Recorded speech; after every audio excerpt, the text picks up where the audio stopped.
Administrator for the town of Kingston. I'm joined by Elaine Fiore, Chairman of the Sewer Commission.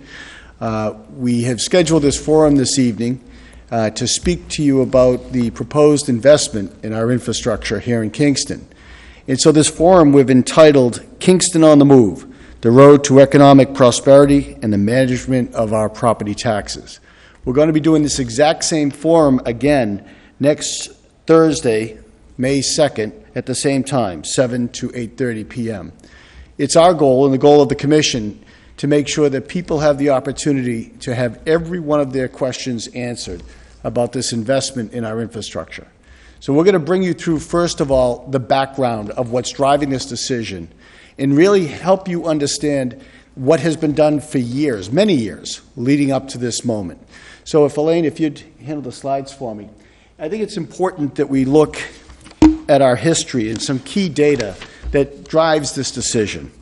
First data point, Kingston's commercial industrial base was 24.2% in 1995, 13.3% in 2015, and is currently at 12%. Clearly, a massive erosion of our commercial industrial tax base.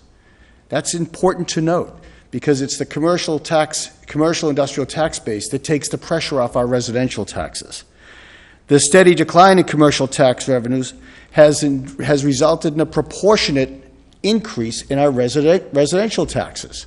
Again, we have all felt it, we all acknowledge it, we all pay our taxes, we all know it. But it's very important to understand how and why it's happened. It's really easy to just say, hey, the town's overspending. We're looking forward to getting into that detail as well. The bottom line is Kingston said no to commercial development for a long time, and many of those companies failed and left. Kingston said no to new development or to redevelopment of broken properties, and those people have left.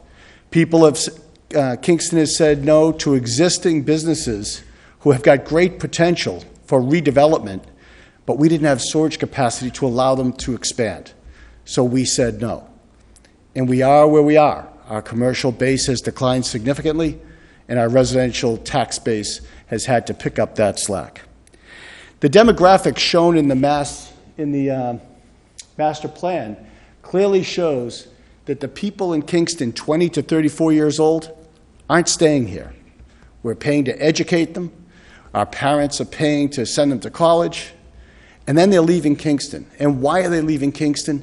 Well, the master plan couldn't put their thumb exactly on it. The planners recognized or assumed that it was because we lacked the type of good-paying jobs in Kingston that our kids need in order to stay here.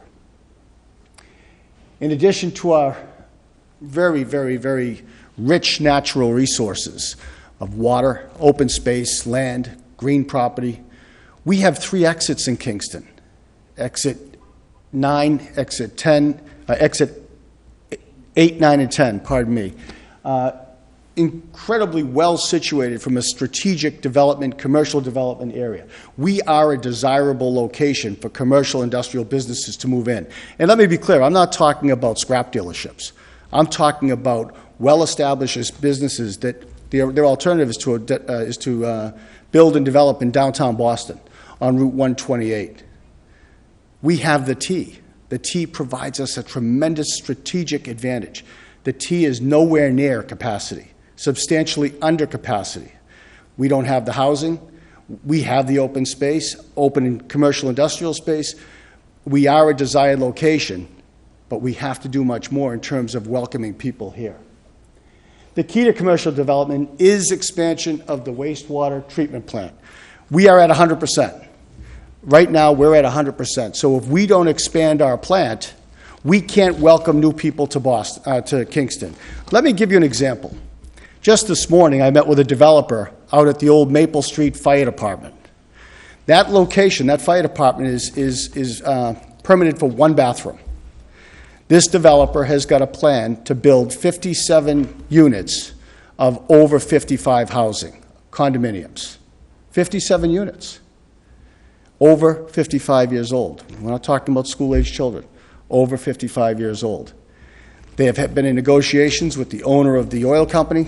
They've been in and they own the building next door which is the old Byrne Manufacturing or Distribution Center that is right on a beautiful stream.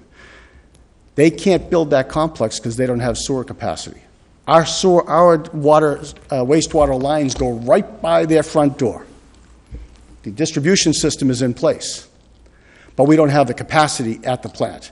So that place has been laying abandoned for years and years and years.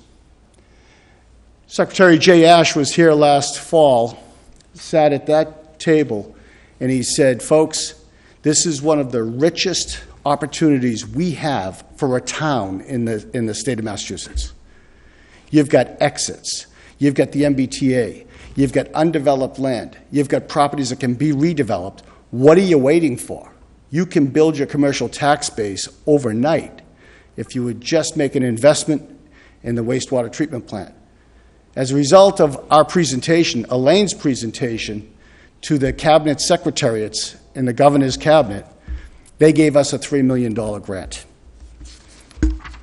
to launch our program. So if you look at the road to get here, again, it didn't happen overnight.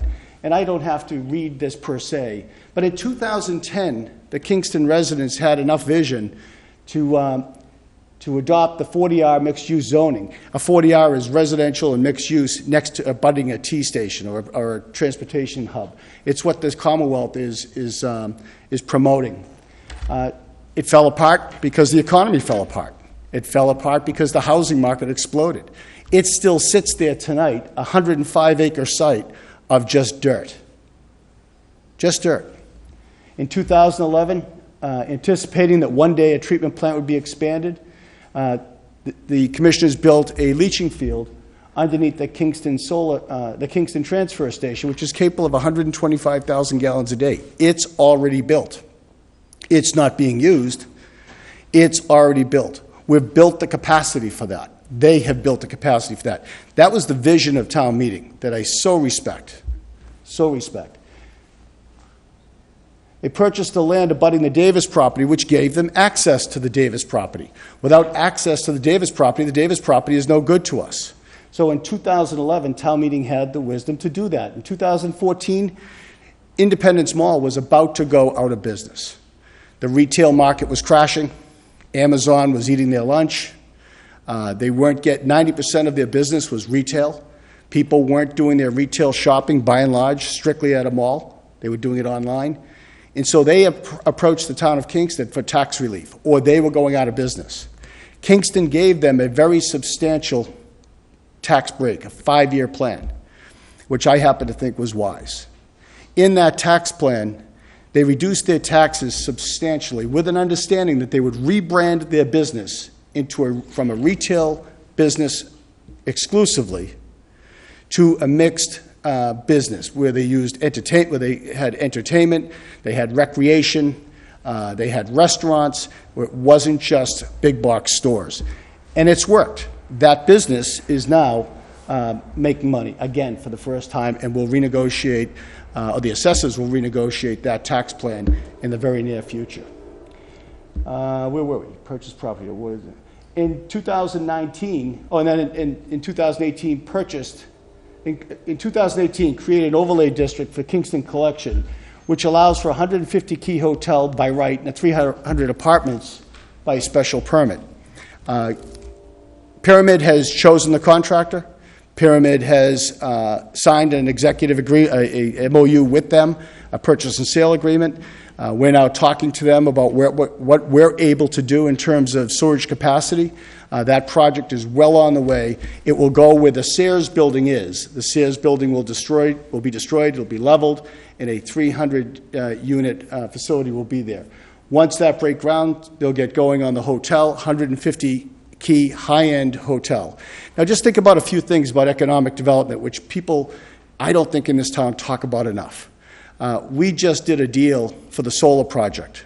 That's over $300,000 a year for 20 years in tax revenue. That didn't require storage. We just did a deal subject to town meeting for the electronic billboard. That's between $100,000 and $150,000 a year for 20 years. That's $450,000 in 2 projects. Our new growth for the past year has averaged $400,000. That's on 2 projects that don't require any services, no children, God bless you, no children in school, no ambulance runs to go pick them up, no strain on our services. We're beginning to see what real economic development can do for our tax base. And there's a lot more exciting things on the way. The purchase of the Davis property in 2018 gives us the additional capacity for leaching that we need. The first leaching field is at Indian Pond. The second one, which has not been tapped, is underneath the landfill that we're now going to put solar on top of.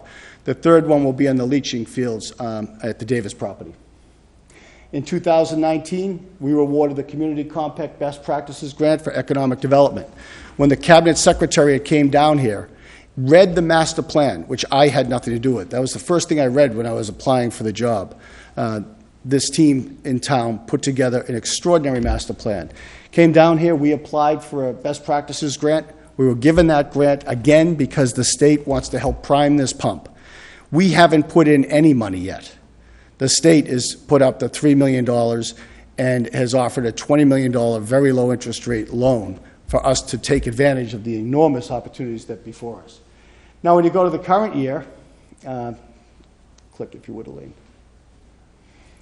We applied for the $3 million MassWorks grant, made the presentation, 3.5-hour presentation. Elaine was the presenter, and within 4 weeks, they awarded us $3 million.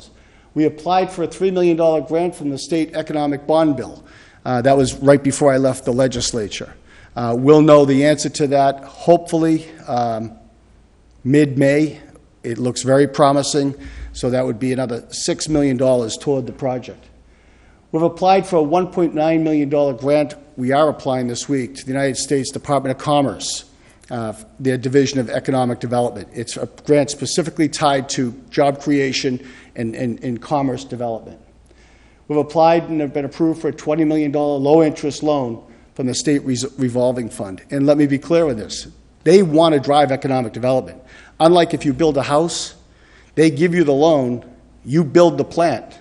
You don't start paying the loan, even the first payment of interest or principal, until the plant's up and running. They do that to drive development. And we're at about 25% design of the planned expansion of the wastewater treatment plant. And now we're stalled. We can't do any more design because we're not going to spend any money of that $3 million until town meeting speaks loud and clear. So we've been shut down with the design for a while now. So if we could look at the 2018 master plan, this idea didn't come out of the sky. The master plan was being written for 3 years. It was published in 2018. And the first thing it talks about is preserving the best qualities of Kingston. We've got Silver Lake. We've got forests. We've got walking trails. We've got recreation. We've got some beautiful, beautiful landscapes in Kingston. And they said one of their top priorities is let's preserve that. We don't want to turn Kingston into something that it becomes a metropolis. The next thing they said is let's proactively drive smart commercial industrial growth and housing through a sustainable planned approach, not through some far-out new idea or idea of the week, but a long-term, well-thought-out, fully vetted plan, the master plan, that we can now execute.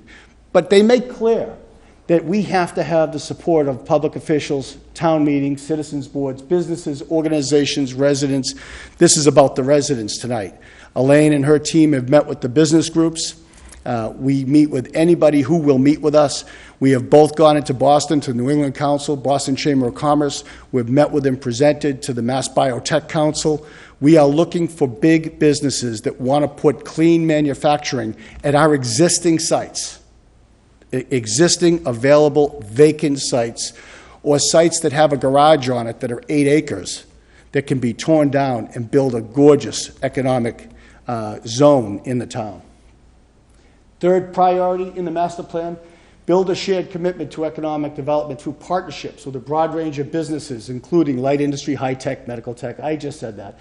But the objective is to create jobs for the kids of Kingston that want good jobs. They shouldn't have to leave and go to Cambridge or South Carolina or leave Massachusetts to find a good job. Master plan makes clear that the kids 20 to 34 are leaving Kingston. They're not staying here. We're paying to educate them, and then we're giving them to someone else because we don't have a commercial industrial base where we can create a good career path for them. So this makes clear that we want to build our commercial tax base while minimizing the burden on residential taxes.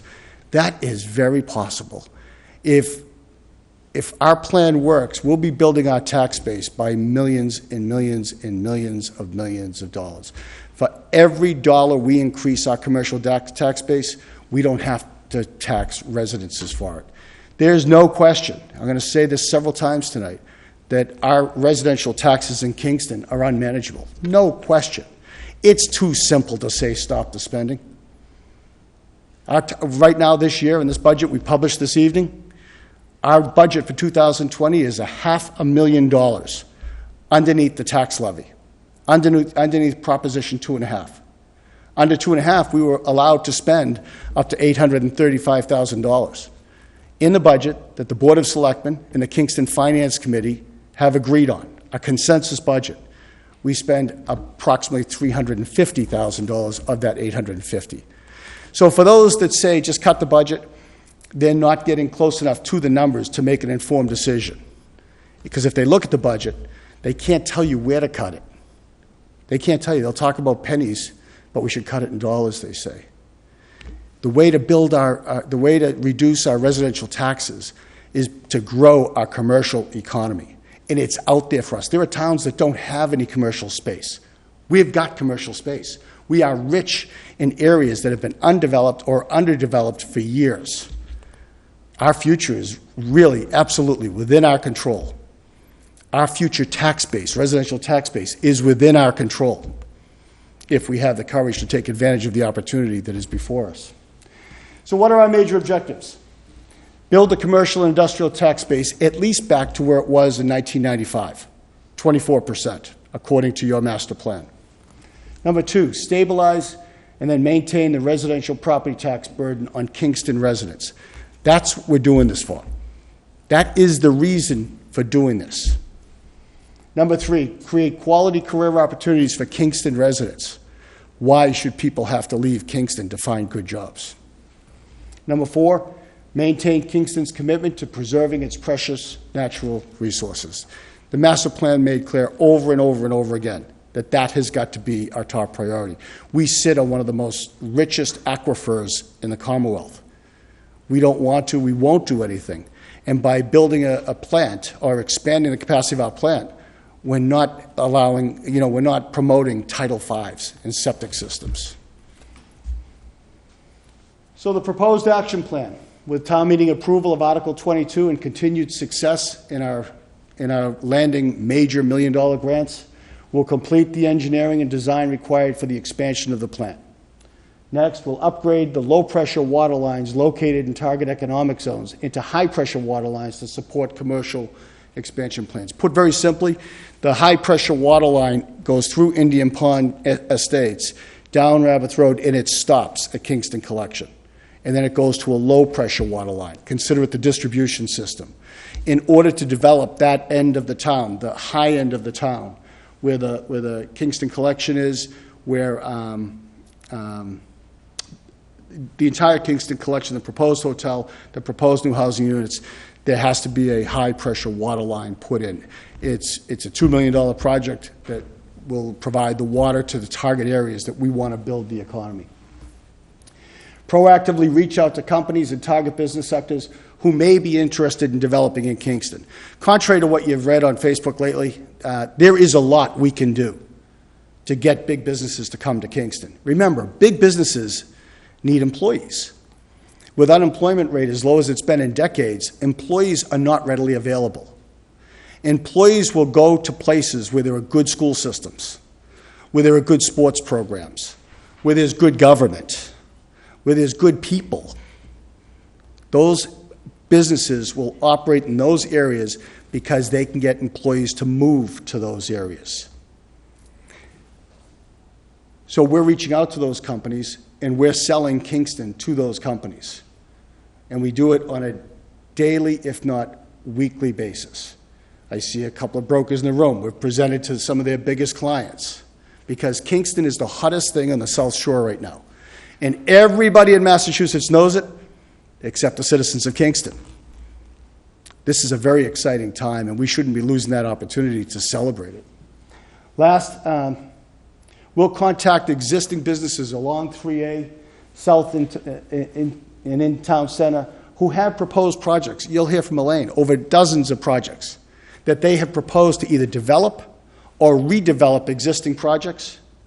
Dozens. And we'll give you the names of them. They'll give you the names of them. Kingston Business Association will give you the names of them. But we can't provide capacity to them. So they can't develop and they can't redevelop. And again, Elaine can give you great examples of who they are. In Boston, we've reached out to some of the larger biotechs because we've got a half a dozen sites that could accommodate a major plant. So, Elaine, why don't you talk about some of these projects, if you would, or do you want me to go through these real quick? All right, let me go through it. Kingston Collection, 150 key hotel. The overlay district is done. They can build the hotel by right, the housing units by special permit. MBTA, they're using only 60% of their lot. They're willing to take a substantial portion of that lot and build 200 housing units of 1 and 2 bedroom units, with only 10% of them being 3-bedroom. Again, the objective is to manage our school population. William Gould Way, many of you knew it as the road that was blocked by stones. We worked closely with William Gould Way. Plymouth was suing us. We worked closely with Plymouth to get the lawsuit dropped. The road opened up, and both the Plymouth side and the Kingston side, drainage installed and the road paved with no expense to Kingston. Not a dollar. The developer did the whole thing, and the lawsuit was dropped. Tom Ford, the owner of William Gould Way, was in seeing our planning board yesterday. He's got a major corporation who is very interested in developing that property, and they started the process of planning, zoning, and so forth this week. Along 3A South, you can drive 3A South into Plymouth. I don't have to convince you. You can see the businesses that are failing. You can see the beautiful lots that are used to park trucks for sale. You can see the beautiful lots that they make bricks in. You can see the lot across from Dunkin' Donut that's been vacant for years, that beautiful green lot. What's the address on that? 121, 125 Main Street. You can go to Maple Street and see the old fire station that's been shuttered for years. All of those properties are our future commercial tax base. Route 3, so downtown revitalization. Imagine if we build the units, the 57 units up on Maple Street where the fire department is or was, the impact that'll have on downtown businesses that they can walk to. The O'Donnell property, 40R already permit site. Think about it. It's zoned properly. It's got a 40R designation, which means a developer will receive, I think it's $20,000. Please don't quote me on that, per unit for building at that 40R site. It was all set to go, a mixed-use village, when it caved because of the housing bust. Mary O'Donnell is prepared to move forward on that if we can bring a developer down that's willing to partner with her. She loves the town. She wants to do that for the town. If you drive up to that site, it's a 105-acre site. It's like walking on the moon. It's so big. Maple Street Fire Station, the number is actually 57, I learned this morning. And multiple opportunities for development and redevelopment exists along exit 9 and 10. I want you to focus in my closing remarks on the term redevelopment. Just because there's a building on the site, this is very important that everyone understand, it may be permitted for 1 bathroom. It could be a 5-acre site. The Maple Street site is 2 acres. The fire station, it's permitted for 1 bathroom. So you can't do a deal at a place that is permitted for 1 bathroom, and the water department, the sewage department cannot increase it by any more because we're at capacity at the plant. So that stays abandoned and underdeveloped for years and years and years and years and years. By building the capacity at this plant, the users that we will be recruiting or bringing to this town are going to have to pay that tab. There seems to be a misguided belief that this investment is being made by taxpayers. This investment is not being made by taxpayers. It's being made by the future user groups. The future user groups.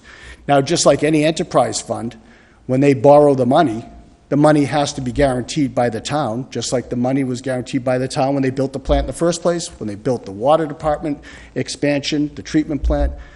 An enterprise fund the loan has to be guaranteed by the town, and it will be. The article speaks to that.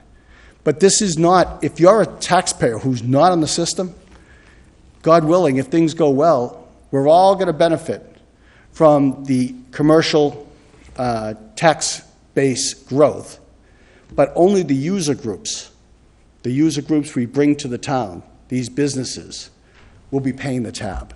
So we get the benefit, but the user groups pay the tab. It's an important ratio formula to understand, and I think for whatever reason, some people in this town either don't understand it or don't want to understand it because they continue to say the taxpayers pay the bill. The user groups pay the bill. And if there's any questions about that, we'll keep answering it.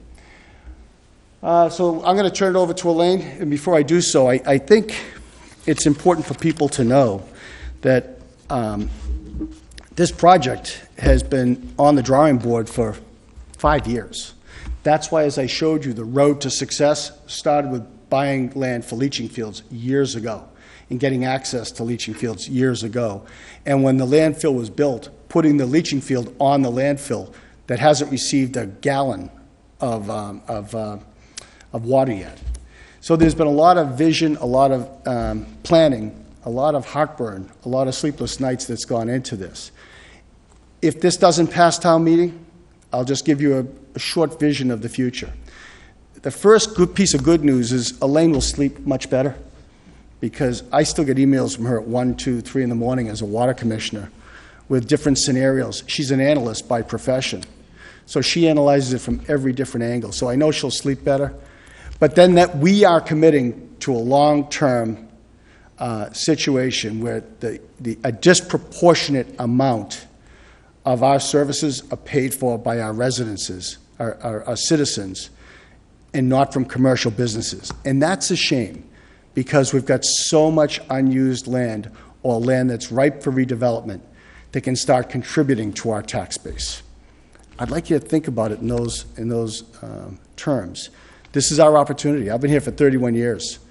I've got 5 grandsons that are now growing up in Kingston and 3 children. I'm not on sewerage. I'm really excited about getting all the benefit and tax relief and not have to pay for it. It's the businesses we're going to bring to town that are going to have to carry this burden. Is it a risk? Everything's a risk. Getting up in the morning is a risk. But this is our future. We either control our future and control our residential tax growth, or we don't. So Elaine's going to get into the details of the project. You got to show me which button to push. When you say go. Thank you. Okay, joining me tonight is the wastewater superintendent and chief operating officer, Bob Monahan. So it basically is going to be reviewing more of what Tom said. The opportunities we have to make this project happen is the $3 million Mass Works grant.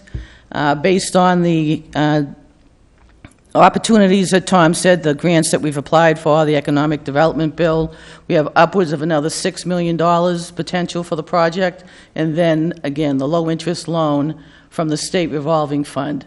And that loan needs to have, in order for us to utilize that, we need a town meeting vote by the end of June, a positive vote that we need to supply to the state saying, yes, the town wants to move forward. Without that vote, we do not get a low-interest loan. And again, the project will be paid for by grants, the bond bill, etc. Existing sewer customers who are looking for additional sewer capacity, betterments and/or connection fees, town and country estates, a big if, they are interested. The residents will not be forced to connect to the municipal sewer system. The sewer line will only be extended to town and country estates if they request it. The project, and I have bolded and underlined, may be paid by a portion of the town. If town meeting, again, town meeting, wishes to purchase additional capacity for over 80 acres of town-owned properties currently on the sewer line. The properties include the Town Hall Complex, the Reed Building, Adams Center, Harbor Master's Shack, Kingston Schools, and vacant lots on Maple Street and River Street. If there's to be any development on the Maple Street property, it needs sewer expansion. If anything happens with the schools, I don't know, who knows, 20 years from now, the schools may change into apartment buildings. A lot of that has happened in Boston. Without sewer capacity, those changes can't happen. Then the project itself, its design and permitting and construction for up to 2 additional sequential batch reactors, which is basically the tanks you see up there today. Depending on the demand that we get, we will either put 2 of those tanks up there or 1 more tank up there. Up to 2 new pump stations. One would be down by the Kingston collection area, and the other one, if Town and Country is interested, would be down that end of town for them. We'll be activating the transfer station leaching fields and evaluating the Davis property for a future leaching field if needed.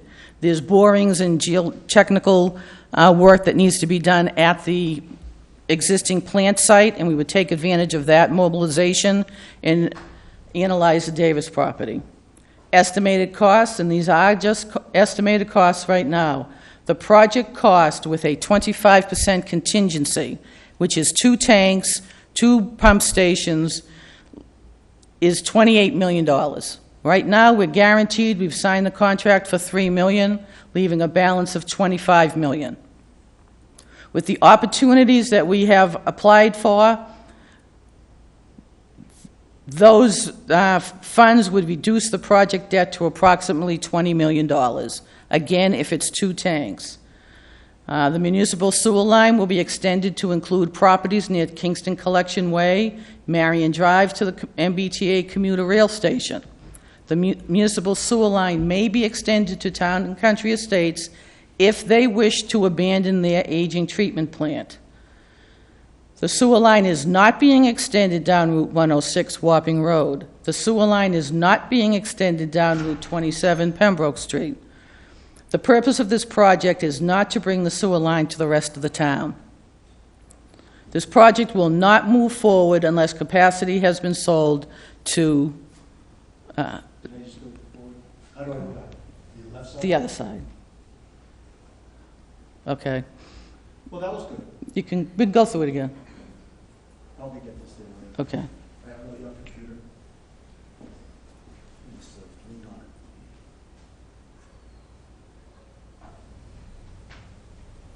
And technical excellence is coming through. That's when you need the grandkids. I know. You're right. You're right. Sorry.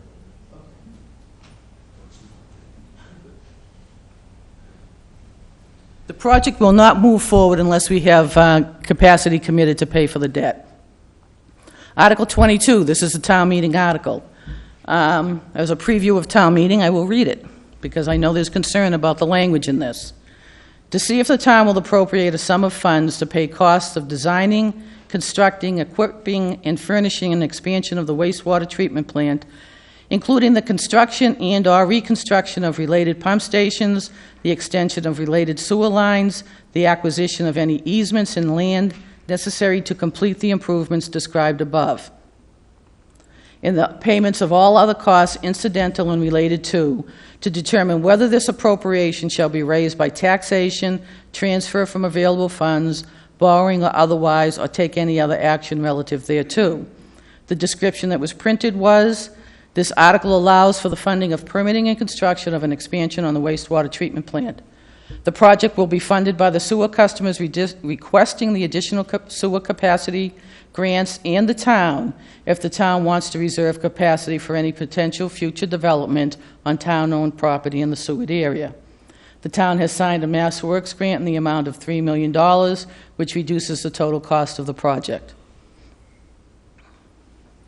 This is the important part. Move that the town appropriate $28 million to pay costs of designing, constructing, equipping, and furnishing an expansion of the wastewater treatment plant, including the construction and/or reconstruction of related pump stations, the extension of related sewer lines, the acquisition of any easements in land necessary to complete the improvements described above, and the payment of all other costs incidental and related thereto, and to meet this appropriation, the treasurer, with the approval of the selectmen, is authorized to borrow this amount under and pursuant to Mass General Law, Chapter 44, Section 814, or pursuant to any other enabling authority, and to issue bonds or notes of the town, therefore, that the Board of Selectmen is authorized to contract for and expend any federal or state aid available for the project, and that all or any portion of the amount authorized to be borrowed by this vote may be borrowed through the Massachusetts Clean Water Trust, the trust, and any appropriate official or officials of the town are hereby authorized to execute any agreements with the trust in the Department of Environmental Protection of the Commonwealth of Massachusetts that may be required in connection with any such loan obtained through the trust. Any premium received upon the sale of any bonds or notes approved by this vote, less any such premium applied to the payment of the cost of the issuance of such bonds or notes, may be applied to the payment of costs approved by this vote in accordance with Mass General Law, Chapter 44, Section 20, thereby reducing the amount of authorized to be borrowed to pay such costs by a like amount. This is very similar to the language for the Water Department's manganese treatment plant. I have highlighted this section, which is probably in an attempt to be clear on who's paying for it, may have caused some confusion. As Tom said, all town debt, whether it's being funded by an enterprise fund or a general fund, is the obligation of the town. The only debt that would not be the responsibility of the town is any debt incurred by Silver Lake, the regional school district.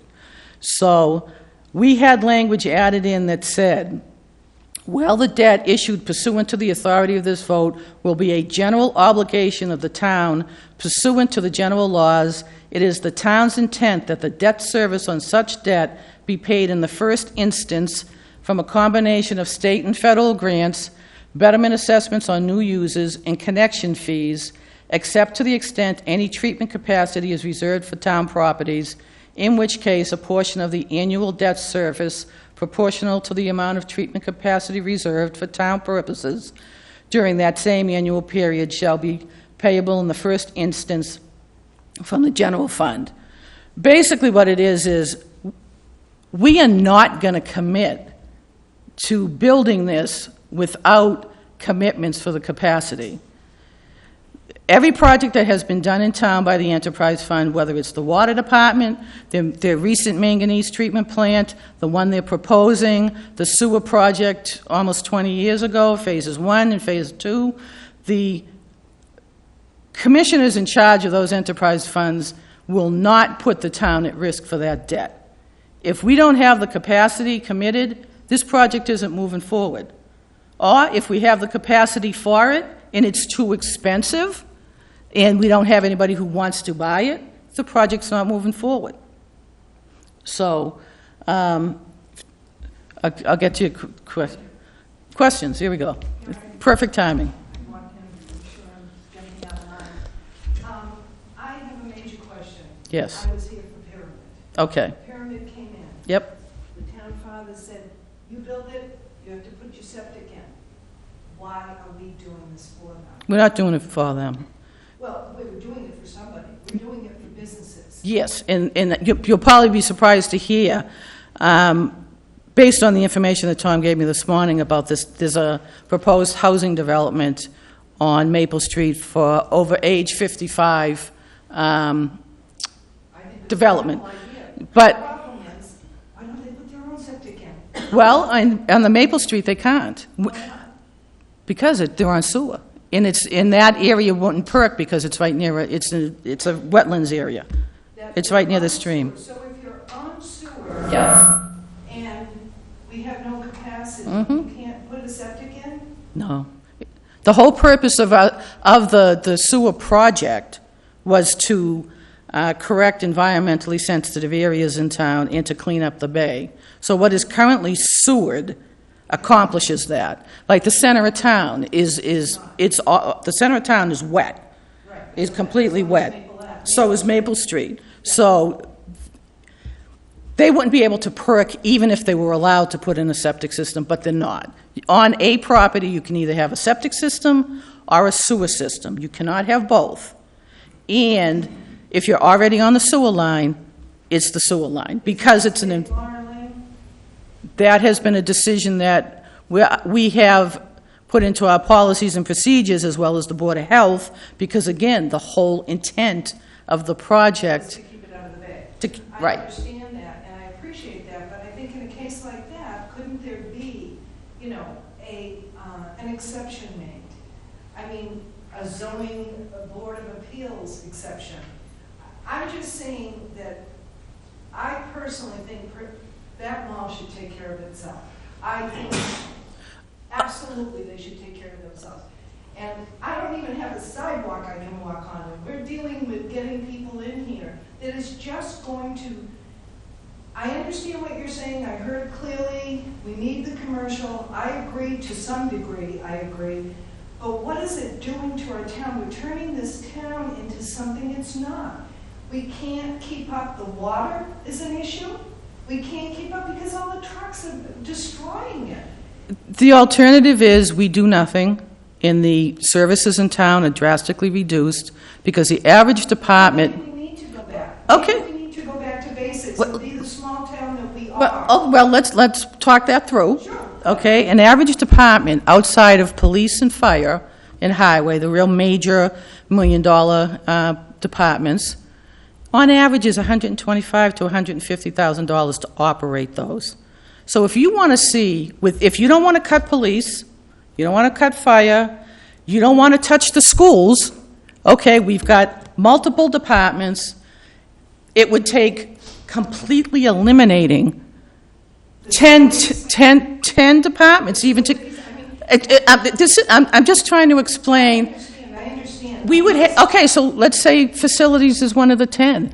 We would have to eliminate 10 departments to gain approximately $1 million and $1 million or $2 million in savings for the town. But maybe we could do something on a lower scale. This is a very large scale in the... And what's your concern? Is it traffic? Is it more people to town? It's absolutely that I think Pyramid should take care of Pyramid. Okay. I don't think the town should be putting that... For conversation piece, let's say they do.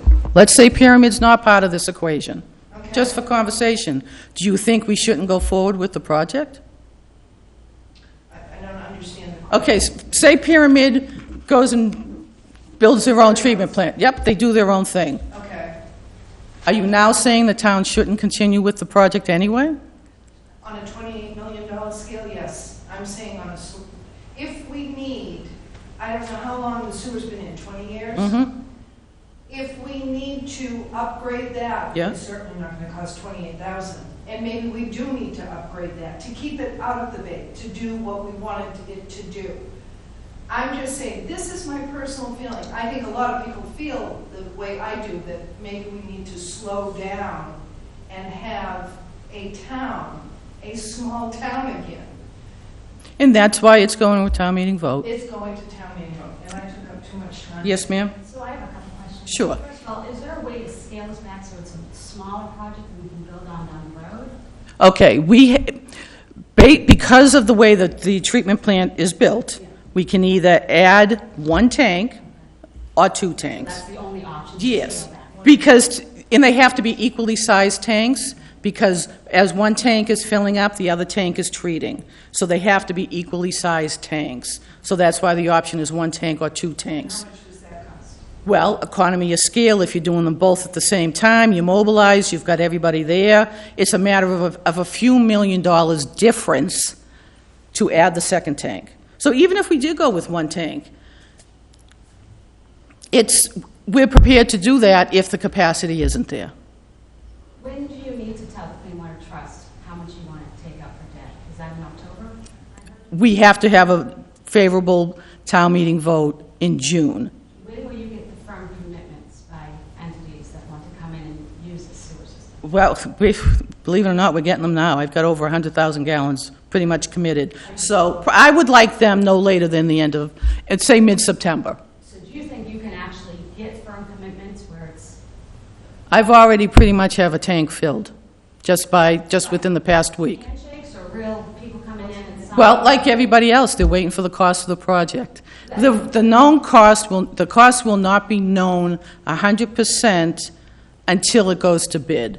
Whatever the bid price is at that time is going to determine the cost of the project. Is that what it is? It will go to bid shortly, it will go to bid in the fall. So my concern is, and I think a lot of people, is that, I know it's got the geobacking, I understand how the Clean Water Trust, it all has to be geobacked. Yeah. But say you get the firm commitment for the 20 million for the Clean Water Trust, you get it comes in too costly, a lot of people back up. Yeah. Now the town is actually essentially going to have to support that debt because you will have a customer. No, we're not going to spend the money.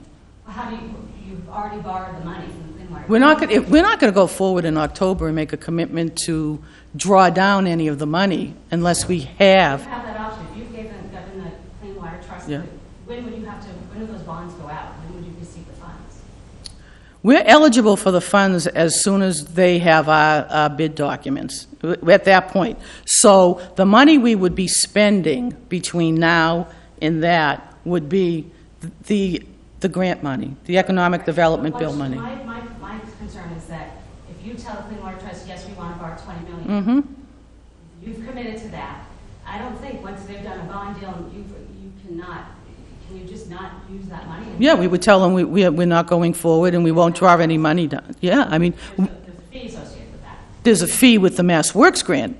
But you won't, the Clean Water Trust, there's no fee for not.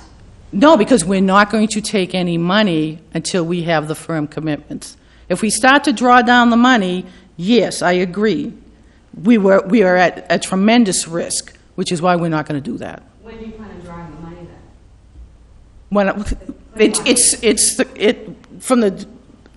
We're going to have the firm commitments, like, say, mid-September, okay? No bidding for the price until. We'll have about a 60% design by then, and 60% design on the whole project is pretty much a good, accurate number to move forward. And again, these numbers already, I see your hands, I'll call you when I'm done with her, have a 25% contingency in them already. So as we get to a 60% design, that contingency would be brought down a little bit, and state revolving fund will not allow us to go less than a 10% contingency until a certain phase of construction.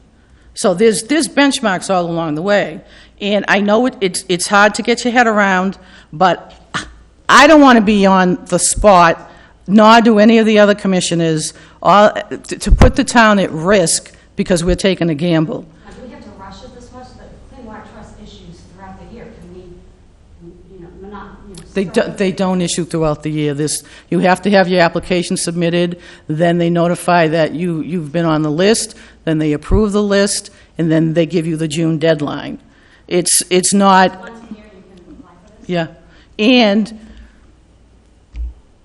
we'd lose the grants. So this is the perfect storm, and I'll call it a storm. It's the perfect storm. We're going to have upwards, hopefully, $9 million worth of grant money, $9 million plus a low-interest loan. There's no risk on the taxpayer. There is. And- There is. okay. We have this debt. If we don't have the customers to support it, Why do you? Why don't you think we're going to have the? Why do you think we're going to spend money before we have the customers? Why do you think we're going to spend? Look at Kingston. Let's look at Plymouth. Let's look at Kingston. They're all going to Plymouth. I know you. No, I'm- They're all going to. We have this wonderful place here that we're all going to end up happy. But people are going to go where people are. This is a small. I just want to understand why you think we're going to spend money before we. I think this is a needed project, but I think it's being rushed. And that's my concern, is that. How? Okay, can you help me with that? Because this has been in the works for 5 years. Well, that you don't have firm commitments, but we have to get the money to borrow and. No, we get the commitment to borrow, not the money. We get the commitment to borrow. That may be my terminology. The money will not be put in Kingston's bank account. And basically, it's a drawdown. So we could walk away in December, if we haven't drawn in that money, we could walk away. Yes. And then we draw $1 off of it, or we on the hook for $20 million. No. because through the project, you draw down what you need. There's no penalty if you decide to draw $10 and walk away from the rest. If my best understanding, not from the state revolving fund, I haven't seen that contract yet. I know from Mass Works grant, there is a penalty. And that's why, I mean, again, legal looks into this, our finance director looks into it. We're not taking it lightly. It's not taking it lightly. Sue, you, In 2016, when this came in front of the town, it was proposed $15 million at that point. So it's jumped incredibly, the scope of the project and the dollar amount. We did do a needs assessment of 1,500 users at that time. Have you done another needs assessment of the sewer users today, or as of today? yeah, we've, not on paper, but yeah, we have gone, not a needs assessment. That's what I'm asking. You did one in 2016, but Right. have you done one up till now? No. No. Okay. No, but I want to answer your first two questions first. The $15 million price tag that was put out there was clearly stated it was 2012 prices. That was an estimate we got in 2012. As far as a needs assessment, we've already got one of the two tanks filled. So, But what's your commitment? Like, you're saying that you have it filled, but what is the commitment? How solid is the commitment? Is it in writing? Yeah, I get that, and I Yeah. get what you said, you've got enough for a tank. But my second question is, have you thought about doing a return on investment survey? Because that's what this was supposed to be done in 2016, if there was a need at that point. that's right. And a return on investment, I can tell you right now, there's two office buildings. One wants to go in at exit 10, one wants to go in at exit 8. No, office building exit 8, an office building at exit 9, upwards of a 200-seat restaurant potentially at exit 10. So we're talking meals tax. We're talking hundreds of thousands of dollars. And those numbers will be the best they can be available at town meetings. So that's a good question. We can get those numbers for you. Yes, Mr. Fonts. Yes, thank you. I had a couple of questions. So I didn't see it in the presentations, and I know it's been asked a few times, but is it correct to assume that at this time we don't have any signed contracts from any developers or businesses that are committing to this capacity? Is that fair to say? Yes, it is. And, now, let me finish. Sure, Don't, absolutely. let me finish. They don't have a project yet. They still have to go through zoning and everything else. And that's what Mr. Calter does on weekly meetings. The developers come in, they have a round table with the affected departments in the town. They all sit around, is it viable? What do I need to do? This, that. So it's a process. So, and I understand that, and I don't think any business person would expect businesses to make commitments with all projects, right? Which actually brings me to my next question. From the point of view from the town of Kingston, what is preventing us right now or in the near future from actually getting signed contracts, commitments from companies? What's in our way from that happening? A vote at town meeting. Why does that need to be voted at town meeting for companies to commit to the capacity? They're not gonna spend the time needed to have legal documents drawn up and everything else without a town meeting vote. So they don't want to take the Time risk. is money. Time is money, Mr. Fonts. No, A business is not going to spend time on something that may or may not happen. We're only talking a week or two. You're absolutely right, but the same way that the businesses don't want to spend their time on something that may or may not happen, the taxpayers of Kingston might not want to vote something in through that might not happen. So my concern is, and again, I appreciate Mr. Calder's presentation, but there were a lot of ifs and mays in his presentation, which is concerning to me. The first slide that I saw, I don't know if it was your first slide because I was 2 or 3 minutes late, but the first slide that I saw mentioned that people 20 to 34, I believe, are leaving Kingston, and it may be because they're looking for jobs. To me, that's a huge assumption. And a project this size, I don't feel comfortable moving forward on assumptions and ifs. Why do you think you're paying for it? I'm having a hard time with that. Why do you think you're paying for it? Because you're asking the town of Kingston to vote on an article that appropriates the money from us, and then everything else that may happen after that is a maybe. Does that mean you're not going to vote for the water manganese treatment plant because it's the same? Well, I'd like to stay focused focused on this. No, I'm trying to get some balance here. You're not going to vote for a wastewater treatment plant because the residents would be on the obligation of the debt. I would just. It's the same thing as the manganese treatment plant. From a taxpayer standpoint, I have every desire to believe that you're telling us what will happen will happen. I think it's fantastic. I don't think anyone would disagree with what Mr. Calder has presented in terms of potential commercial development. I don't think that that's a bad thing. I mean, obviously you have to do it wisely and all that and whatever. But I think that the issue is not whether or not that's good or bad. I think the issue is whether or not that's going to happen. And what's the risk if it doesn't happen? Well, as I see it, you're asking us to move forward appropriating the funds. But we're not spending it. We're not spending it. That's I think, the disconnect, and I'm glad you're asking the questions, because the word appropriate the money doesn't mean it goes into our bank account. It doesn't mean we go out and take a loan. We have the authority to do so if we reach a benchmark. Okay, so my question is, how does that then transfer confidence to developers? It doesn't really mean anything. Because Look at that and feel more comfortable now. I mean, when you have a working relationship and a positive working relationship with developers, it works. It works. And I just want to get Mr. Harlow's question next. To that question. I have quite a few questions, but just piggybacking off of one of the questions that was asked. So if there is a commitment, just say, I'm just throwing it out as an example, by, just say Cisco Foods, Mm-hmm. okay?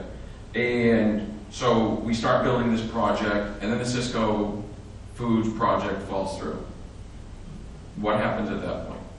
Who's responsible to pay for the project that we've now started building, but because of a downturn in the potential, again, obviously you hope that's not the case, Good point. but who would be responsible for that? Good point. The piece I left off was when there is a commitment, their property, that piece of property is assessed either a betterment or a connection fee. And for those of you on sewer, you know that's a lien at the Registry of Deeds.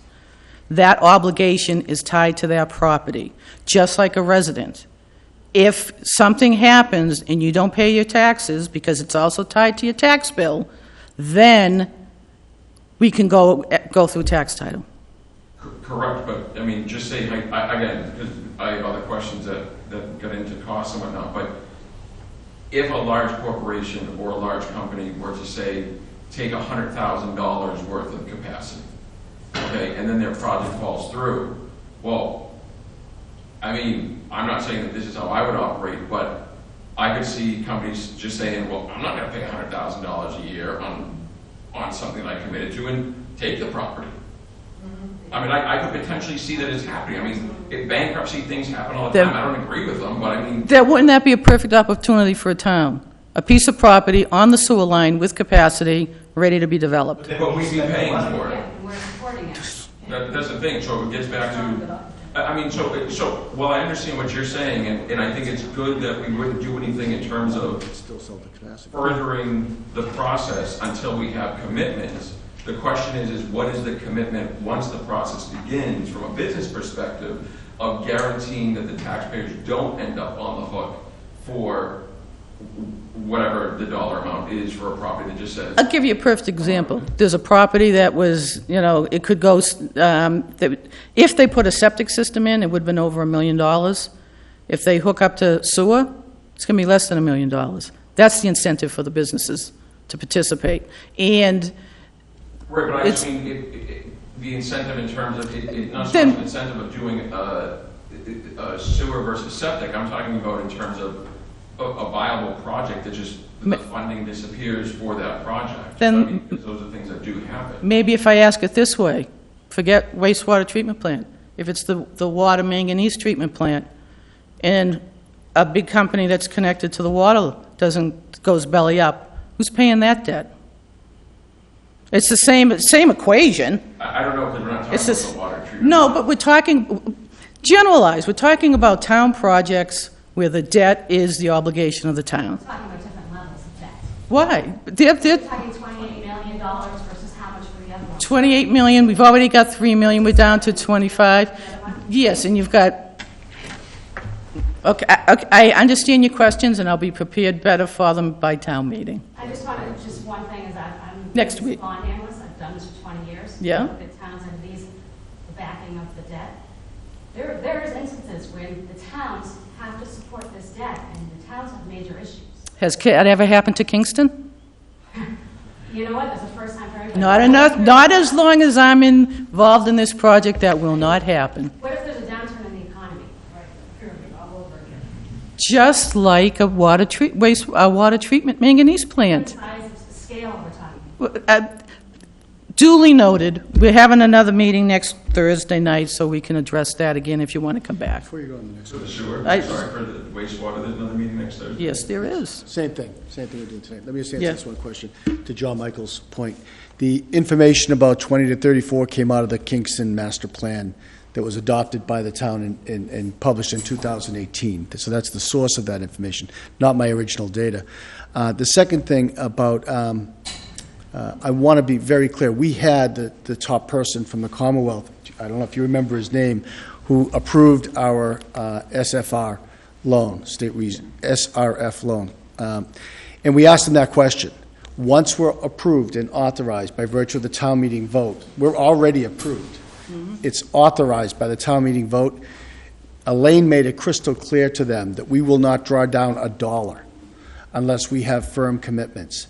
And they said, well, why would you do that? You have no risk. If you borrow $50,000 and then you don't move forward, you're on the hook for $50,000, not $20 million. So I just want to make sure that's clear. We're only on the risk for what we borrow. It's very, very important to understand that.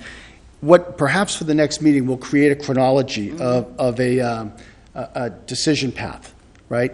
So we go to town meeting, and if I make a mistake here, Elaine, feel free to stop me. We've got $3 million in the bank. We got another $3 million we think is fairly certain on the economic bond bill. Another $2 million, I think, from the Department of Commerce. We don't have those yet. We've got $3 million in the bank. We can't strike that. So now town meeting votes in the affirmative. That allows us to sign the contract for the $20 million loan. The loan, like any loan like this, as you know, Deb, is guaranteed by the town. It's not the obligation of the town, it's the guarantor. The town is the guarantor. There's not an enterprise fund in the Commonwealth that borrows money without their town guaranteeing that obligation. Now, we get into final design. The reason we can't sign people up right now is that we don't know their cost yet. So when we get to 60, 65% design, we have a very clearer understanding as to the cost, and we can start signing people up verbally or with a memorandum of understanding that they're involved, they want to do it. It's only when the bid goes out and the bid comes in that we can firm up those prices to them, and therefore we commit to them and they commit to us. It's then and only then does a shovel ever go in the ground. Now, are we going to be on the hook for the soft costs? For engineering design, and before construction, yeah, but we're Not the town. not the town, Not the town. the sewer ratepayers. No, not the sewer ratepayers. I'm sorry, let me just make one point because she's going to clarify that. But we're even taking mitigation measures now to see if we can get others to step up and pay for those costs, so we minimize all risk. Now, we haven't got them to say I do yet, but we're getting closer every day. So could you clarify that point for them? I appreciate you clarifying, Mr. Coulter, regarding the data from the master plan. I think my concern was not the data itself. I think the problem was that within that data, there was an assumption as to why. So I feel that it's accurate that they collected that data and saw that age group is leaving, but the reason was an assumption. And I think from a master plan standpoint, that's a huge issue, because when you're trying to make a master plan for the town, and you see a demographic 20 to 34 leaving, you need to ask yourself and find out why. Now, I'll say this. I spent the entire day up at the transportation station this past Saturday. You would not believe how many people came up to me on their own and said, like, the taxes in this town are out of control. I'm thinking about moving out. People have approached my parents in their neighborhood. There's a guy, he's about my age, early 30s. He said he moved from Braintree to Kingston. And, Well, let me help you. 5 years and he wants to move out because of the Let me tax. help you with your question You on missed the first chart. the assumption, okay? I was on the master plan committee. That was one of the comments made by the master plan committee and the consultant, that it was because there was no good jobs here, that everybody had jobs in Boston or North Shore or something like that. So that did come out of the committee and the consultant. But they're assuming. Okay, That's an assumption, though. That's not data. That's an assumption as to why. So, Okay. Again, I know it's not necessarily tied to this project. That's All right, I'm it's saying- not. All I'm saying is that you've presented to us that this project is extremely important because we're losing people because of jobs, and that's based on an assumption. okay, move, next. I mean, I Okay. could say there are a number of reasons. Yeah, there are. John, Michael? And I would agree with that. I can say there's a number of reasons that we won't get into this evening, but listen, my kids are all grown, and the two out of the three work in Kingston. None of their friends work in Kingston anymore. I've known them since they were in grammar school. I don't have to read the master plan to know why they don't work in Kingston. I mean, they're highly educated people. There aren't a lot of very high-end jobs in Kingston. There's a lot of retail jobs. There's a lot of restaurant jobs. But the kind of jobs that you and your children will be, qualified for, they're not here. And the companies we're talking about are white-collar jobs and research jobs, engineering jobs, STEM-driven jobs. That's the dream we see in the empty lots or the underdeveloped lots. When we say assumption, it means because we don't know. All we know is what we hear by being close to the people and being close to our residents who tell us why their sons and daughters live and work in North Carolina or South Carolina or Boston or Wellesley. And they don't live here anymore because they can't have housing. To your point about taxes, I think you may have missed the first chart. Did you say you came in after the first chart? I came in probably 703, 704. Right. The first chart, tell me if you saw it, showed that and this came from the master plan. In 1995, our commercial tax base was 25% of the tax base. Right. Today it's 12. And so our residential taxes, you're so right, have gone up and have become unmanageable. It's easy to say that that's because the budget has exploded. The data shows the budget has not exploded. It's because our commercial tax base has so eroded that if we're going to maintain services, our residential tax base is picking up that slack. And it's unfair to our residents. So, and Going to your first slide about the tax base, in 1995 it was 24%, today it's 12%. Large portion of that was the mall, and their tax benefit expires this year. What are we expecting the mall to pay next year, and how is it going to? we don't have that information tonight. We're focused on the wastewater treatment plant. But it is up for It negotiation. was economic development. Yeah. Definitely up for negotiation. Yeah. Mr. Harlow. Just a couple basic questions. What's the current capacity of the plant? 375,000 gallons per day, and full capacity is 80% of that. Sorry, full capacity is considered. Is 80% of 375,000 gallons. So right now, we're at full capacity, but we're at the 80%, so is that fair to say? Mm-hmm, Okay. yeah. How many people are currently on the sewer? Upwards of 1,500 properties. 1,500. What's the additional sewer capacity that's supposed to be expected from, and I'm only speaking loud because I want to make sure that the audience at home can hear, the additional sewer capacity that's expected from the expansion of the plant? I know you said there's two options, one tank or two tanks. Right. One tank's about 150,000, two would be about 300,000, again at the 80%. So 150,000 per tank. Pretty much, yeah.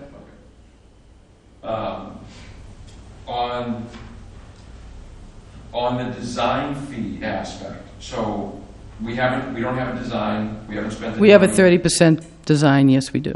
But we have a 30%. Yes. Design. Okay. Who's paying for the remaining at least 30% of the design? Where's that money coming from? How much does the engineering aspect cost?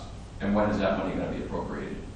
The money is coming from these other revenue sources, and as Tom said, it may be some of the interested parties contributing towards that expense so we can get the work done without tapping into anything else.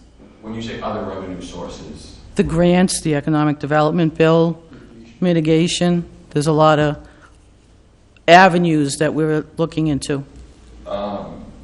just a comment, because you were asking, I mean, you briefly touched on the water treatment, the manganese plant. So, at least from my perspective, I think one of the differences is that, I don't know the exact percentage, but the majority of the people in the town of Kingston are already on water. So, I mean, they're going to be using the water pretty much guaranteed unless they start digging their own wells. Yeah, but they'd have the same risk that if a big firm goes under as well. If there's a big water user in Kingston and they go under, then that budget still needs to be paid by the remaining water users. Correct. That is obviously. Yeah, it's the same. With Just that like, being- yeah. With that being said, we already have something in place. It's not on a commitment of a speculation of something that's coming through.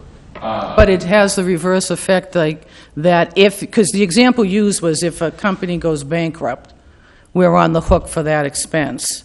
It would be the same for the water. Correct. Yeah, Correct. okay. Correct. I'm just saying that we already have infrastructure in place for a commercial building that's already on water. It's not on the promise that we're getting a commercial company to come in and pay for it. Yeah, but we're not going forward with anything until we have the commitments. I know. I just want to make sure that everybody really gets that. And at least from my perspective, I understand that we're not solely going forward until we have the commitments. My question was post-commitment, post-groundbreaking, if those projects then fall through.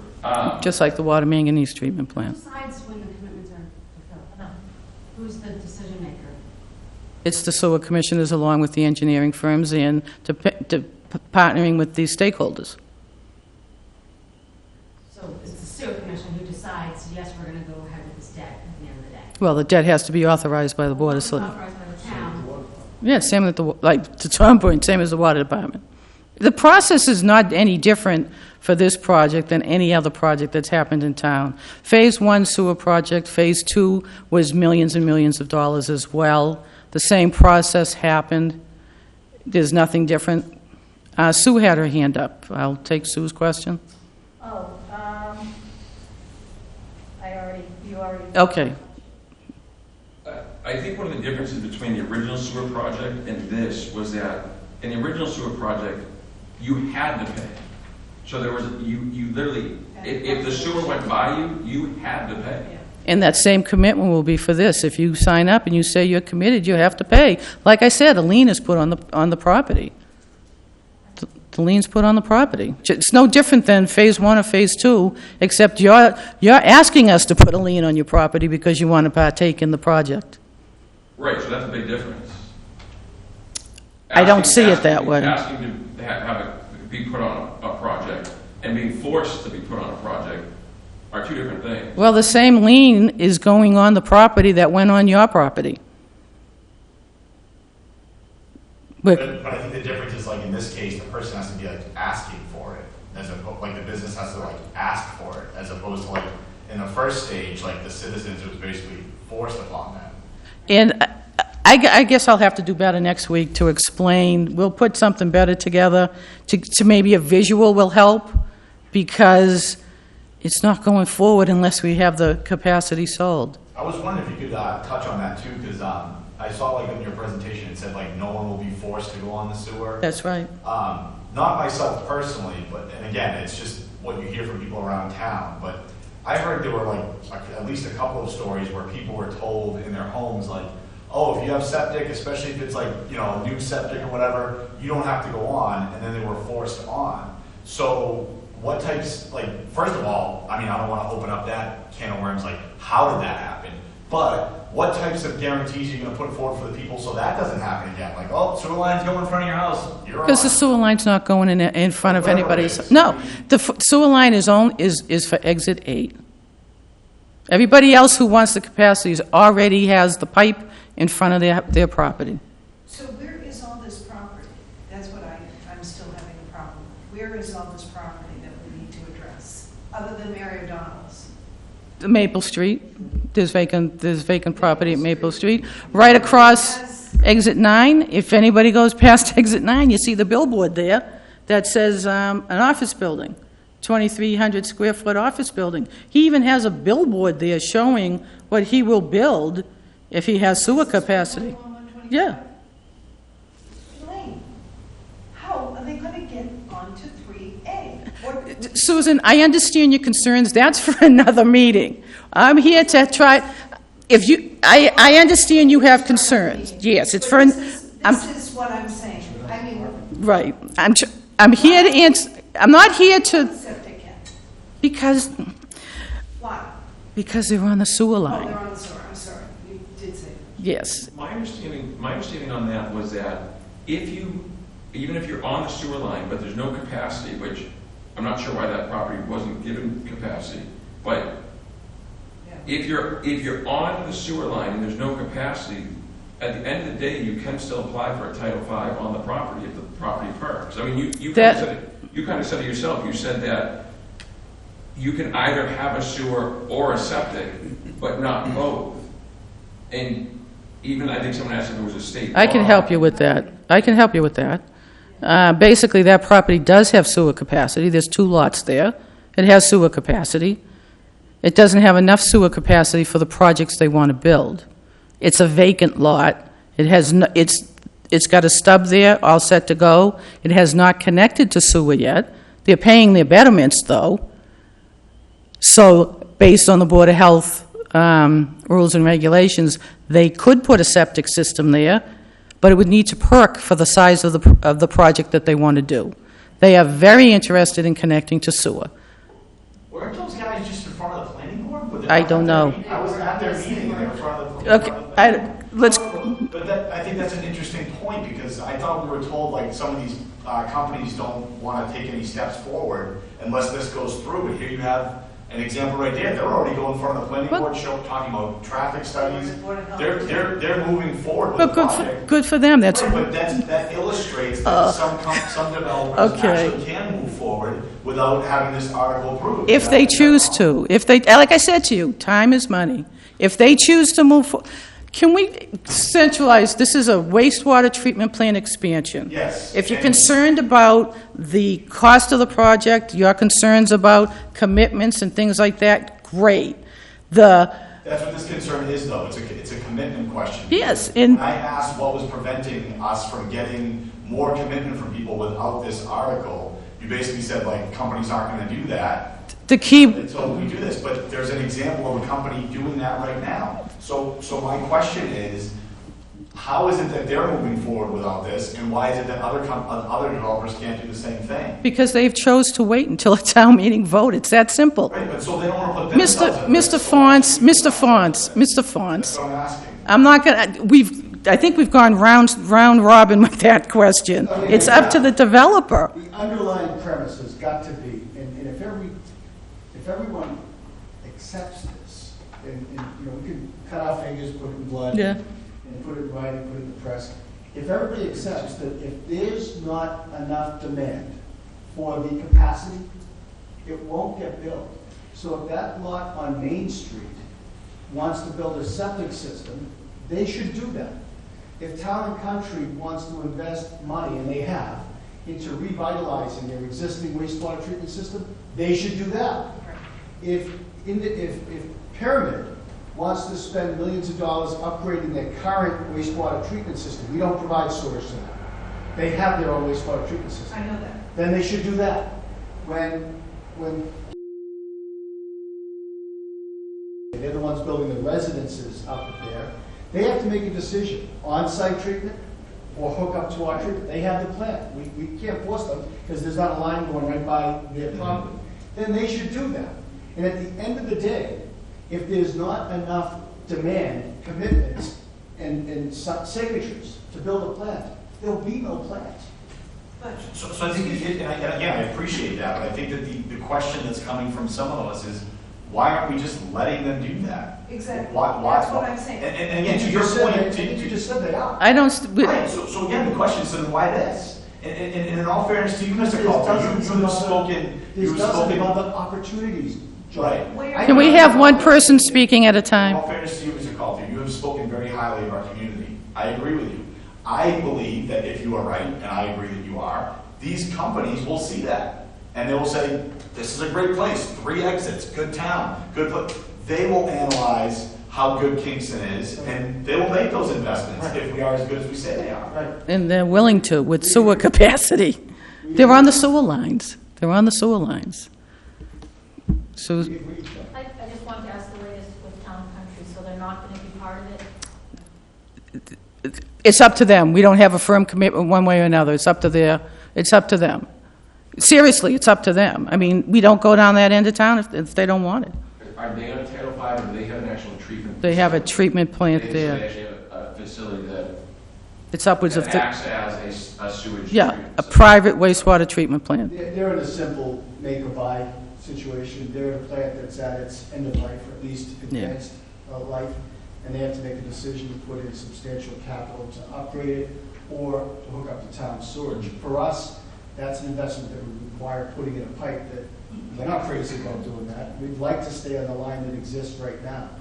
But they're citizens, just like us. If that's what they want, we want to help them. But We're giving them the opportunity to make a decision if they want to abandon their treatment plant or hook up to town sewer, and it's 100% up to them. in Pyramid's in the same position. Yeah. So, Is there a difference in pricing for them fixing their system and hooking up? no, we wouldn't ask them those questions, no. That's a community decision, not ours. It's, How much it would cost them to build their own plant? no, we wouldn't, that's up for them. They get their own prices. I mean, we're not involved in those We're conversations. still trying to figure out what it'll cost us. So I'm It's no more than 28 million. So I happen to agree with Mr. Coulter on this, that it is a one. Could you say that again, please? In this one instance, I don't happen to have the same view of Kingston that you do with all this commercial development, but I I appreciate it. personally feel it should be a small town, not a city. That's my opinion, but it's town meeting. Okay, that being said, where the heck is this property? I agree we need sewage. There are existing properties on the line today that want to utilize them in a different way. That's like 1 or 2 tanks. How much are 1 or 2 tanks going to cost us to build? That's the price, upwards of 28 million. That will give us the full, Yeah, that's 2 tanks. but, no. Again, I'm saying this wrong. I want to know where these properties are. Are they Mary O'Donnell's? Are they? She's not even, right now, we've got upwards of 100,000 gallons per day Yeah. that we're, within the past week. Maple Street, 121, 125 Main Street. That's 3 places. I keep. Yeah, but the capacity they want isn't 330 gallons per day. It's not capacity for a single-family home. For, The residents at the mall. yeah, The yeah. We residents at shouldn't the be T paying for station. that, Tom. It's my point. But you're not. Okay, That's what I'm saying. you're not paying for it. How they're paying for it. But Yeah. we're installing it with a $28 million. And they're But why wouldn't we? Because They will they're, be paying for it. yeah, that's, There's not enough people to be paying for $28 million. They don't pay. I mean, that's, you know what? We'll let you know when we get there. We need a positive town meeting vote. People, I got 100,000 gallons per day. That's pretty much a tank. I'm not going to sit here and start naming off specific people or companies or anything like that, because I don't think it's fair to them. How many properties have committed to make up 100,000? That's 1 tank. How many different entities? Probably 6. 6. That's Yes. So six entities are going to cover half that dollar amount, $10 million bucks? You can't do it that way. Well, why not? I know, this is where I'm losing. Okay. Are you on board with I mean, that? Okay. and again, I will respect that you're a lot more involved in this than I am. Yes. So if you can't do that way, I would love for you to explain why, because I honestly don't know. I said economy of scale. If we put 2 tanks in, it's 150. okay, 1 tank. If you put 2 tanks in at the same time, economy of scale, the second tank isn't half the price of the total project. But that's not what I'm saying. No, you said 6 people are If paying 6 for people 10 are occupying million the equivalent dollars. of 1 tank, by that logic, then 12 entities would take up the whole thing, right? No, it depends on what each of those entities want for capacity. But the We could, proportional share of it will equal out to 10. Right. In other words, how much do you foresee one of these properties actually paying a year? and that's a good question, and I'm not going to put that out because it's at a 25% contingency. We don't know a portion of all the grants that we're getting, so I am not going to put out a number that's going to be inaccurate No, I'm and not stick in saying people's I'm minds. saying like the average user that hooks Yeah. up this, whether it's a business or whoever it may be. Yeah? How much money do you think that the average entity that hooks up is going to be paying in? Yeah, that's why I just said I'm not going to answer that question, Let me- because we don't have the full So you want picture. the people of Kingston to support a project that is going to be paid for by someone else, but we're not going to be told how much that someone else is going to be paying? I agree. And it's a $28 Go million ahead. price tag? That's crazy. John, you've heard of Keynesian economic theory, of supply and demand? Of course. So once we get firm prices and we put it out to bid, and this is where we have to put together a chart. Yeah. And we put it out to bid, let's say it comes down to $100 a gallon to dispose of it. How many people do you think are going to sign up? None. Probably not a lot. Probably none. If it's $50 a gallon, how many are going to sign up? Probably not a lot. If we can't build it at a price point that people are willing to pay for it, then we can't build it. It won't be built unless we have customers. So although we don't know what the end price is, because it's only at 25 or 30% design, Plus the grants. plus the grants. When we get to 65% design, and especially when the bids go out, we'll know. If we can't build it cost effectively, people are not committing, they're not going to sign the contract, they're not going to let us put a lien on their businesses, they're not going to build their business in Kingston, and we can continue on, Sue, exactly the way we are for the rest of our lives. And that's okay too. Well, yeah, but you didn't say it was okay in your presentation, which I did watch on TV. Well, I read the master plan. And Sue, I have to make this point. I read the master plan. My job is not to bestow my vision on this town. My job is to execute the vision of the master plan. And that's what it says, and that was voted on, and that was approved. So that's my marching order. Those are fair points, Mr. Coulter, but I guess my question, or my position is that what you just said makes sense. You can't get those numbers until you hit 65%. Why don't we have an article before us that says, let's get to 65%? Because that's not what that article says, is it? Or am I mistaken? Because of a couple of reasons. We'd lose the loan. We'd lose the... Hold on. Let me, you asked, Mr. Fonts, you asked a question. Okay, we would lose the low-interest loan. Two, every time you have to go back to, go back to town meeting for a vote, the project cost will probably increase. Because the more time it delays, and we're talking probably millions of dollars, the more time you delay, the more the project costs. It's just, that's the way it is. So we get the approval now. If, at the worst case, we have nobody who's interested, we stop. We're done. Yeah. We go home. With all due respect, Mr. John, you should Fiore. know about the loan. There's a lot of competition for these loans. Sure. We Kingston Water Department applied for the loan for the manganese. It may, Is it for that project or for that project? $8 million, and they got rejected. Right, but with all due respect, it's not the first time we've had projects before the town in many different areas where we hear, got to do it now because we'll lose the loans, or it's going to be more expensive down the road. well, those are the facts. Okay, can we get this back, I know, this is a presentation to answer questions specifically for the wastewater treatment plant expansion. Growth or no growth, that's another conversation. We're trying to give you the information. You've asked some valid questions. We'll be prepared better next week for those answers to those questions. Thank you. Sue? The expansion itself, Yes. is it going to affect any homeowners that are on the line that are going to be forced to? No, So no. this is specifically new customers and existing, new commercial and existing people who need to upgrade. Correct. Exit 8. Yes, Mr. Harlow. So the whole purpose of the sewer expansion is for economic development, correct? Well, unless you're a sewer commissioner presenting to the capital plan, then it's all about the project. I don't understand that. Well, Sorry. I attended 2 different meetings, one for the Finance Committee, and for the Finance Committee, I presented it as an economical development avenue for the town. When I was in front of the Capital Plan Committee, it was all about the project. It was all about the project. It wasn't, was it economical development or not?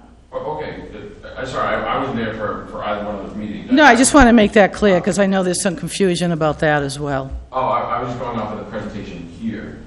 So my understanding from the presentation tonight is that it's for economic growth. From my perspective, Because I have a follow-up question. But why don't you ask the follow-up question? Because I might not need to ask a follow-up question. From my perspective, it's about responding to the greatest need the citizens of Kingston are telling us they have right now. What is that? Residential tax. And as a sewer commissioner, it's providing capacity for demand from the customers. Okay, is that fun? and that's, So there is 2 different reasons. okay, and that's fine. So I guess my question is, with Town and Country, now, personally, I have no qualms about whether or not they sign up for the sewer or not. But my question is that's not really added growth to the town. So how would their signing up and paying for a wastewater treatment plant ultimately benefit the taxes of the town, since they're not necessarily bringing anything more to the town? Well, I would look at them as a group of citizens in town who Right. choose to not have to manage a private wastewater treatment plant. That's their choice. Right. Is it going to bring economic development? No. Okay. Is it satisfying a niche that may be there for them, so they don't have to keep up with maintaining a wastewater treatment system? That's their choice. Right, and I understand that. I just wanted to understand, like I said, I don't care if they wanted to join the sewer plant or not. It wasn't whether they have a right or don't have a right. My question is, are there expansion plans ultimately for Town and Country, for example, if they were to get on the sewer, that they would put in more over 55 housing or something to that effect that would impact? That's a conversation for the park. Again, it's as simple as, are you interested or not? It's that simple. We don't get into their plans, what's going to make them connect or not. It seems like that's a conversation you could have, just a very informal conversation, to say, hey, we're thinking about doing this. What do you think? Is it something you want to talk about? I've been talking to them for the past year and a half. So can you give us a little idea if they are interested in having? They're interested. They're like everybody else. They're looking at the make-buy decision. Yeah, and they're looking for a town meeting vote. It's nothing for them to decide. See, they have a problem with their plant now, and they had a problem 2 years ago. And they have to make a decision to keep putting money into an old system or investing in an offline system where they don't have to be in the business of a treatment plant. And they have been very open with the commissioners about the difficulty for them of that decision. The problem is, we're at 25% design, so we couldn't give them hard costs. Yet they got to fix their plant now. And we don't even know if we're going to build a plant until after May 4. And to Tom's point, these conversations didn't happen. Everybody says, why such the rush? This has been going on for over 5 years. It's not an overnight thing. It's just the pieces are in place now. It feels rushed for us. And it probably does. It probably does. And, that's why we're trying to get as much education out there as soon as we can. Right. We talked about the the Mass Works grant. That was in the summer. So, just that alone, by the time we get to town meeting, it'll be almost a year that this conversation's been going on.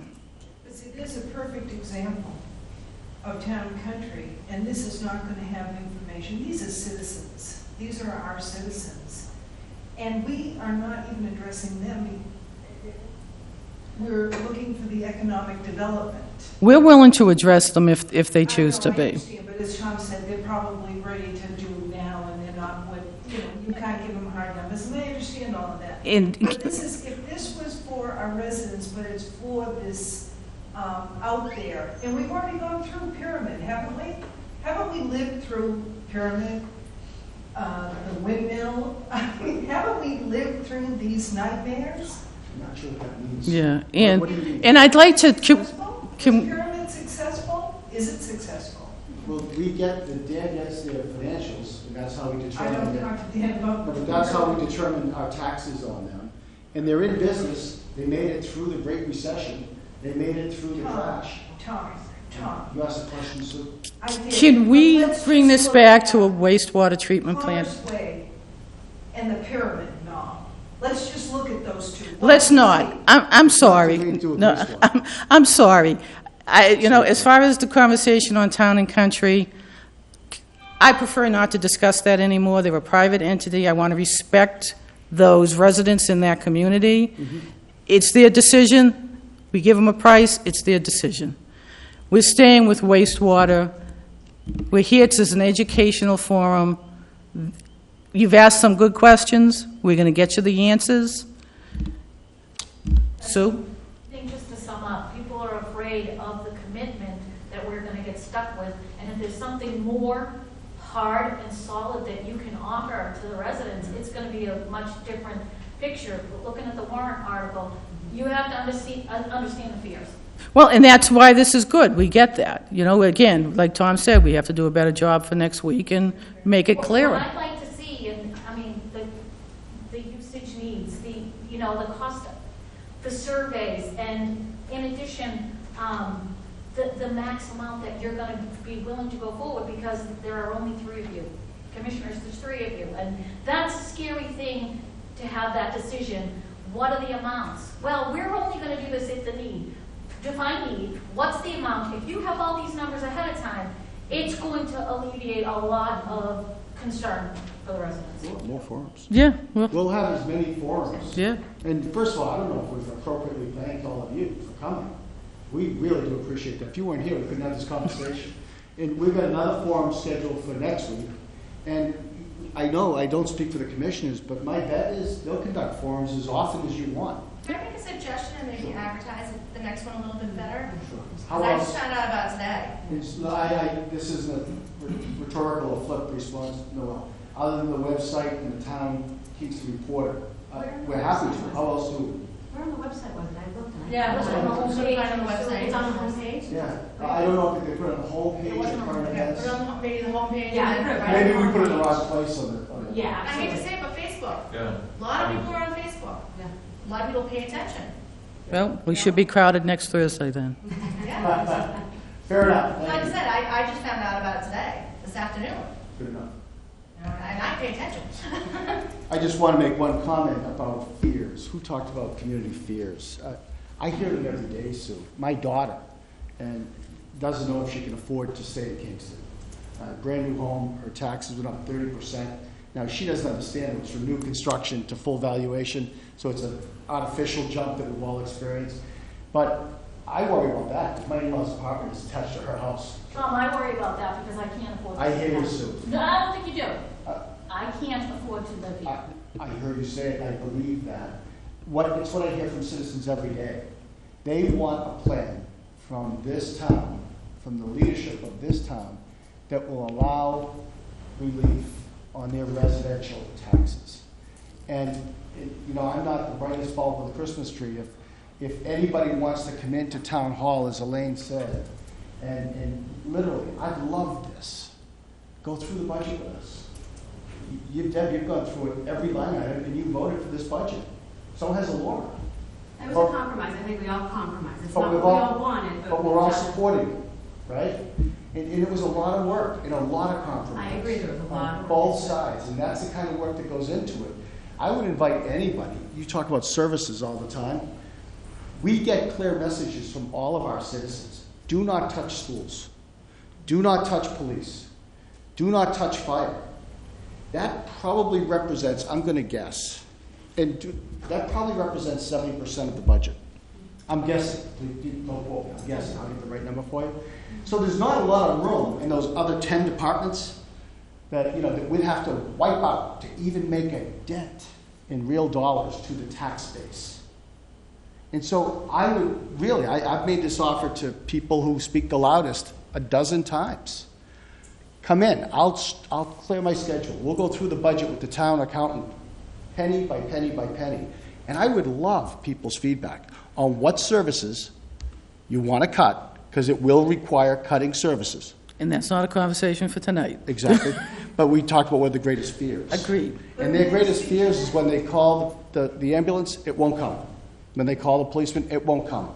That their child is not getting a quality education. So we've got to figure out another, I'm sorry, don't agree, Dan. We've got to figure out another way to lower our residential tax base. We are laser focused on that. Nobody wants to build this plant just for fun and just for the exercise.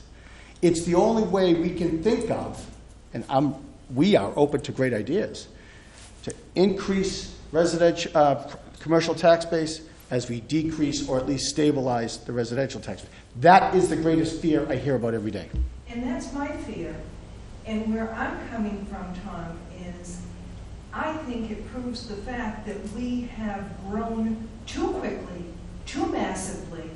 That's why our taxes are so high. And now we're doing something equally as large in order to fix it. And that's where, do you see my point? I've heard you Yeah. many times, Sue, and I understand your point. And- I do. But please come in and tell us, you, Sue, where you want, no, to my office, not here tonight. Right. You come in, I'm going to have Carol go through the budget with you from beginning to end. Rather than talk in theory, show us where you want to cut services. I think it's been established, unfortunately. I think it's been a massive, a big, huge town hall. Again, I say to you, this is a small town, or it used to be. And it's just been that we're big, big, big in everything, and we can't do it that way anymore. And this is maybe an answer to solve it. I don't know.